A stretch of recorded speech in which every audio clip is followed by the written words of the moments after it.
நான் அப்பா ஸ்தானத்திலிருந்து கேட்கிறேன், தயவு செய்து யாரும் சாராய குடிக்காதீங்கன்னு முதலமைச்சர் அவர் சொல்வாரு. நீங்க தானே ஆட்சியில் இருக்கிறீங்க, அதிகாரத்தில் இருக்கிறீங்க. நான் வந்தவுடன் மதுக்கடைகளை படிப்படியாக இழுத்து மூடுவேன் என்று சொன்னீர்களே, எத்தனை கடையை மூடுனீங்க?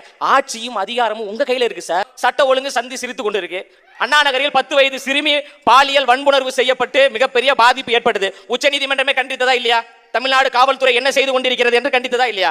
அப்போ உங்கள் மீது குற்றத்தை வைத்துக் கொண்டு, உங்கள் மீது தவறுகளை வைத்துக் கொண்டு அரசியலுக்கு வரக்கூடிய எங்களை பார்த்து இதை பண்ணுவீர்களா, இதை பண்ணுவீர்களா? இவங்க எங்களை பார்த்து சொல்றாங்க, எங்க தலைவர் தளபதி அவர்கள் பரந்தூருக்கும் செல்வார், வேங்கவயலுக்கும் செல்வார், மேல்பாதி மக்களுக்காகவும் குரல் கொடுப்பார். இனி போராட்ட களத்தில் எல்லா இடங்களையும் எங்க தலைவர் தளபதி அவர்களை இங்க பார்க்க தான் போறீங்க. இந்த ஆட்சியை வீழ்த்தக்கூடிய மிகப்பெரிய ஒரு படை தலைவனாக எங்க தளபதி வராரு. போற்றுவோர் போற்றட்டும், புழுதி வாரி தூற்றுவோர் தூற்றட்டும். பயங்கரமான ஞாபக சக்தி அப்படின்னு அண்ணன் போஸ் அவர்கள் தான் பதிவு பண்ணியிருந்தாங்க. நான் அது ட்விட்டர்ல பதிவு போட்டிருந்தேன். அரசியலில் ஞாபக சக்தி ரொம்ப முக்கியம். ஞாபக சக்தி இல்லைன்னா தத்தின்னு சொல்லிடுவாங்க. நன்றி, வணக்கம்.